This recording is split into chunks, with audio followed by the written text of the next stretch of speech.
Hey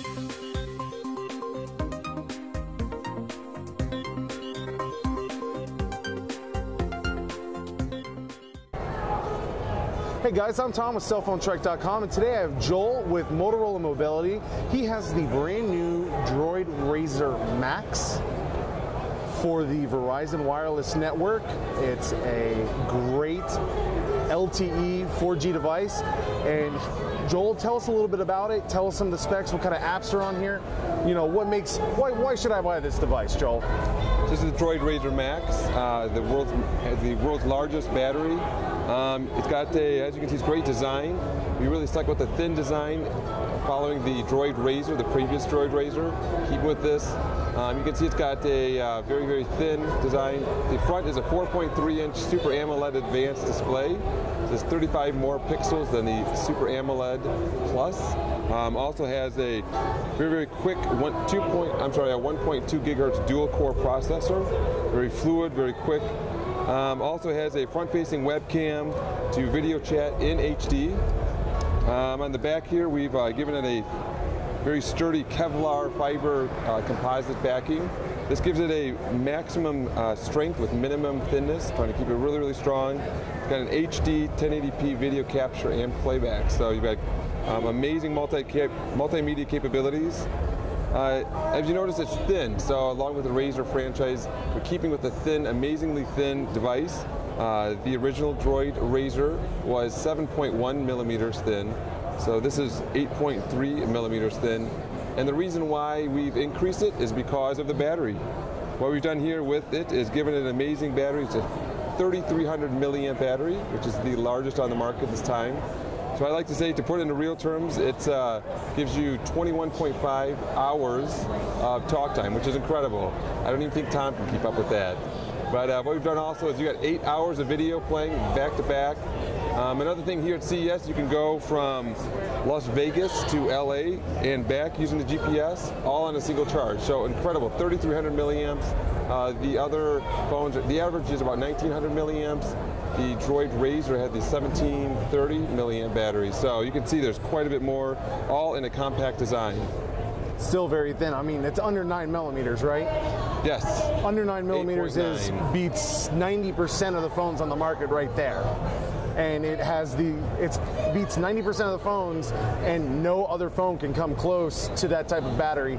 And as we all know it, batteries are the #1 feature people are going to look for in a phone, because if your phone can't hold a charge, if it can't run your applications, if it can't do anything, what's the point in having the phone? So you can always be tethered to a charger somewhere? That's just like having a landline again.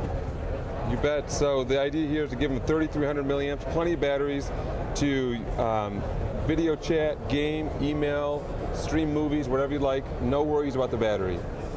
Let's talk about some other content here. Let's jump into the software. So we're running Gingerbread at this time.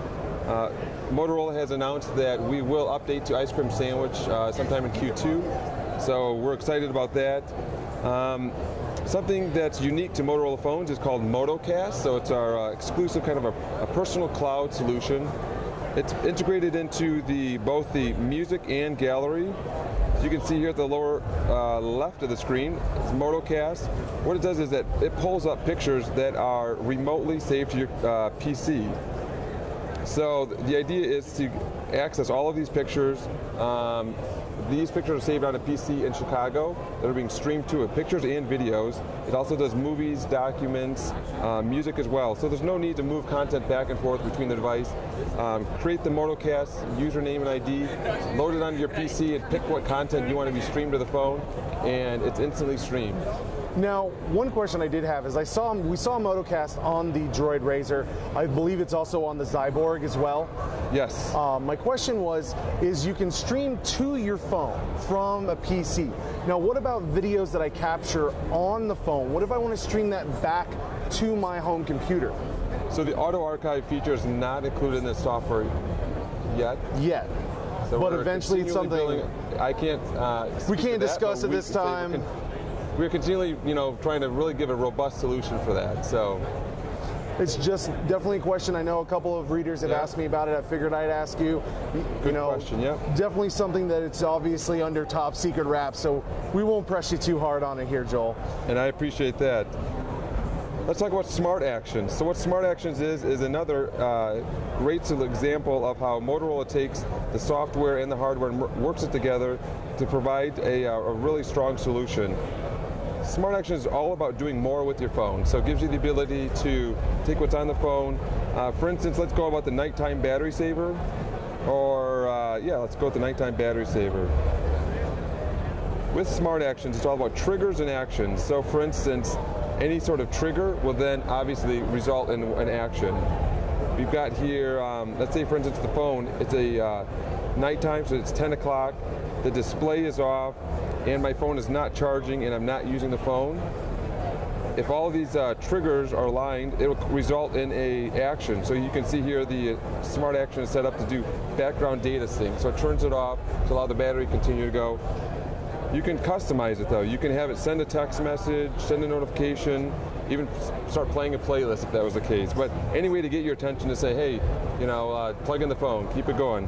But with the Droid Razr Maxx, you don't really need to plug in that phone very often. So, but what Smart Actions does is you can customize any rule or an action that you'd like. So let's look at something like a workout, for instance, is a simple one. So when I have the trigger sticking in the headphones, it automatically launches a music application. You can have it turn on the ringer, you can have it turn off GPS, you can have it do all these sorts of things that gives you the kind of customized workout, all through Smart Actions. So as you can see, there's a lot of other ways that you can use it. Great way to kind of take a Motorola phone and do more with it. Definitely, I see the car down there. I was going at the bottom. I was like, maybe when it realizes that the GPS is on, maybe you want to go ahead and make it, Bluetooth connectivity only, something like that, so you have safe, text-free, call-free, hands-free driving. So you can go, well, not hands-free driving because that means you're going to crash, but hands-free calling, so you can have hands on the wheel at all time. But if you guys want to try hands-free driving, drive with your knees only. Maybe you can shave and drink at the same time. Who knows? But yeah, and you're exactly right. So I mean, once it identifies the car Bluetooth connection, it can adjust the ringer volume, turn off this, turn on the GPS, etc., etc. Even turn on your Pandora, whatever you like. So very, very cool. This is the Droid Razr Maxx with Verizon, exclusive with Verizon, and scheduled to be in store in the next 3 to 4 weeks. Very soon. That's really good to hear. Well, thank you, Joel. I know we have one more phone to look at. Let's take a look at that. We have more continuing CES 2012 coverage, so let's take a look and stay tuned. Thank you.